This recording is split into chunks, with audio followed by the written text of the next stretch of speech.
Good morning students. तो dear students, मैंने आपको रेस्पिरेटरी वॉल्यूम्स एंड कैपेसिटीज़ भेजी थी, आप लोगों ने वो लिख ली होंगी। अब अपना टॉपिक हम स्टार्ट करते हैं। जो रेस्पिरेशन का टॉपिक अपना चल रहा है उसमें आप जो फर्स्ट पॉइंट आपको मैंने बताया था, ब्रीथिंग और पल्मोनरी वेंटिलेशन। ब्रीथिंग में आपको याद रखना है क्या करते हैं हम भाई। ब्रीथिंग में एटमॉस्फेरिक एयर है वो हम इनटेक कर रहे हैं, यानी कि ऑक्सीजन ले रहे हैं, और जो CO2 है लंग्स के अंदर उसको हम रिलीज आउट करते हैं, बाहर निकालते हैं। तो ये ब्रीथिंग के स्टेप्स हैं। अब आपको यही पॉइंट टॉपिक करना है, मैं ये समझा देता हूँ आपको। लिखने के लिए मैं आपको एक क्लिप दूंगा, उस फोटो से आप लिख लेना। इनको हेडिंग बना के आप लिखना। मैं आपको एक कंप्लीट दूंगा, आप उसको डिवाइड करके जैसे मैं आपको समझा रहा हूँ उसी बेस पे आपको लिखना है। हमारा टॉपिक है आज का मैकेनिज्म ऑफ ब्रीथिंग।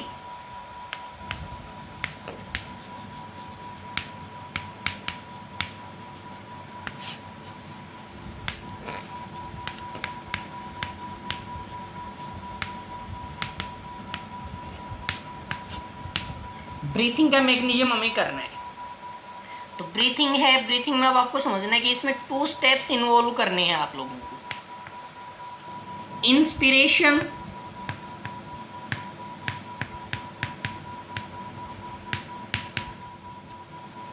और सेकंड है एक्सपिरेशन।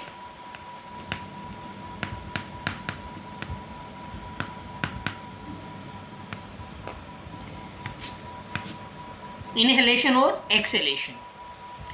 इंस्पिरेशन में क्या होता है भाई, इनटेक ऑफ इन्वायरमेंटल O2।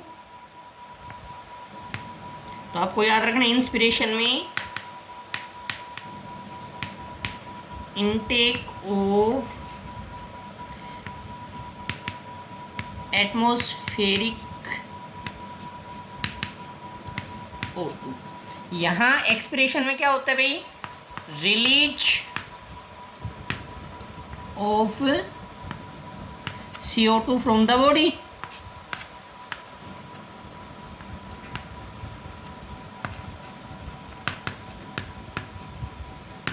इनकी कार्बन डाइऑक्साइड को हम रिलीज आउट कर रहे हैं, एल्वियोलर एयर है वो रिलीज आउट।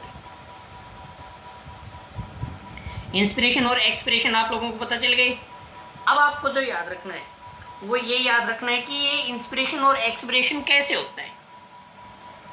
इसके लिए इन टॉपिक्स के लिए आपको जो याद रखना है वो ये याद रखना है कि इंट्रा पल्मोनरी प्रेशर,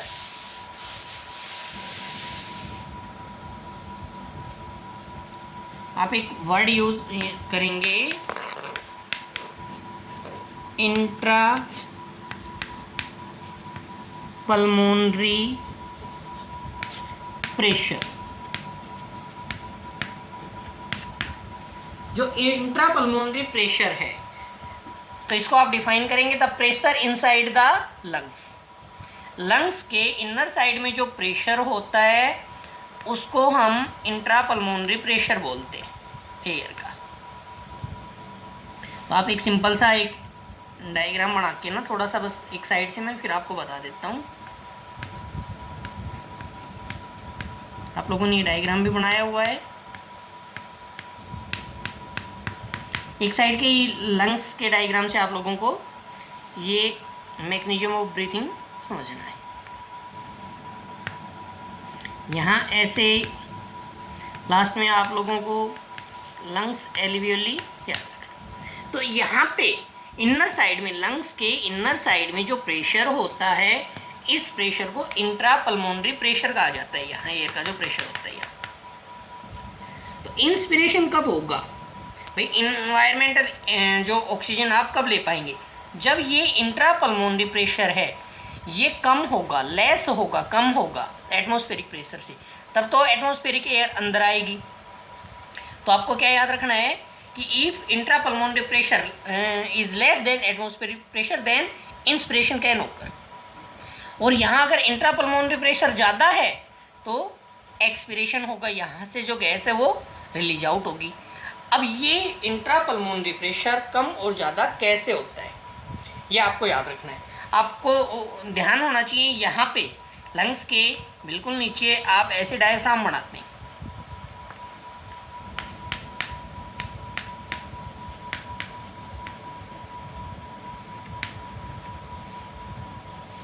अब इस डायफ्राम की मसल्स के बारे में आप लोगों को याद रखना है कि जो डायफ्राम की जो मसल्स है,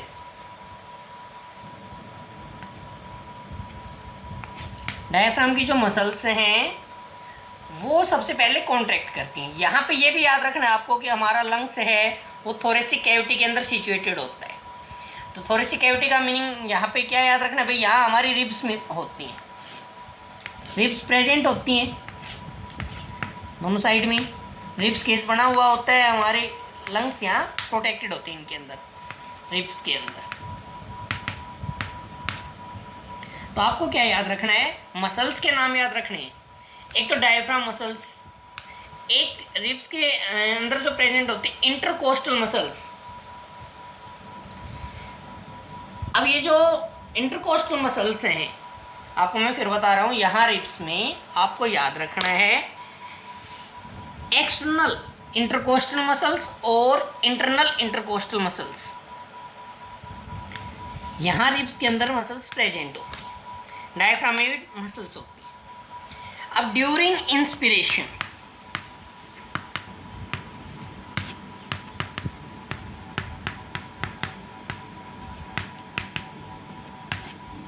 इंस्पिरेशन में क्या होगा, एक तो डायफ्राम कॉन्ट्रैक्ट करेगा, डायफ्राम की जो मसल्स हैं वो कॉन्ट्रैक्ट करेंगी। During inspiration diaphragm muscles contracts and diaphragm becomes flat. Diaphragm की मसल्स कॉन्ट्रैक्ट करती है और डायफ्राम फ्लैट हो गया। पहले जो इस शेप में था अब ये क्या हो गया, फ्लैट हो गया। इससे क्या होगा कि जो लंग्स हैं यानी कि हमारी जो थोरेसिक कैविटी है, थोरेसिक कैविटी का साइज बढ़ेगा। तो थोरेसिक कैविटी का साइज बढ़ेगा तो लंग्स का भी साइज बढ़ गया। डायफ्राम के कॉन्ट्रैक्ट करने से थोरेसिक कैविटी का साइज बढ़ गया, थोरेसिक कैविटी का साइज बढ़ गया तो लंग्स का भी साइज बढ़ गया, एंटीरियर पोस्टीरियर डायरेक्शन में बढ़ गया। ऐसे ही रिब्स के अंदर मैंने आपको बताया था कि intercostal muscles, internal intercostal muscles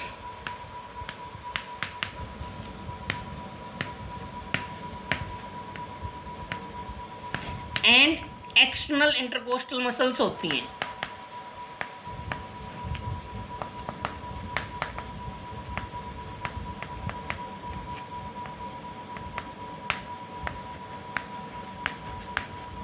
यहाँ रिब्स के अंदर प्रेजेंट होती हैं, ये भी कॉन्ट्रैक्ट करेंगी।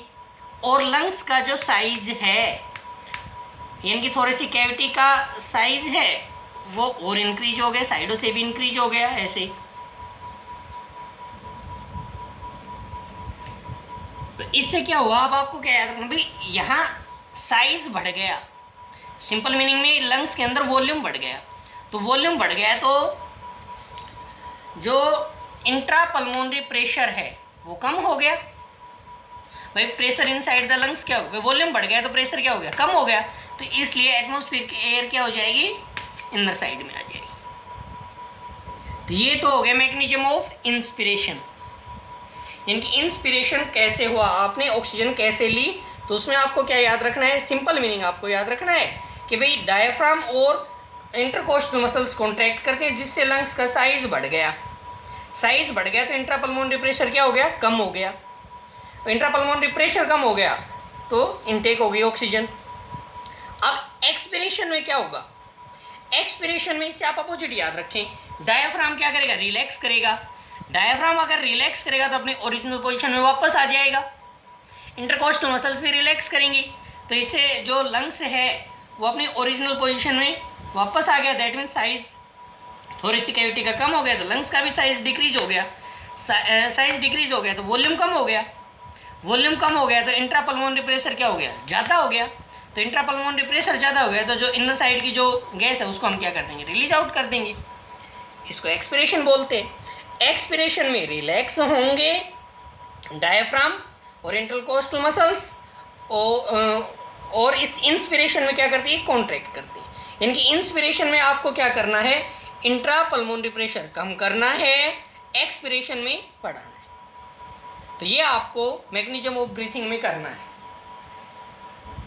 और एक ये भी याद रख लेना कि जो स्पायरोमीटर, जो रेस्पिरेटरी वॉल्यूम्स को मेजर करने का काम जिस इंस्ट्रूमेंट से होता है उसको हम स्पायरोमीटर बोलते हैं।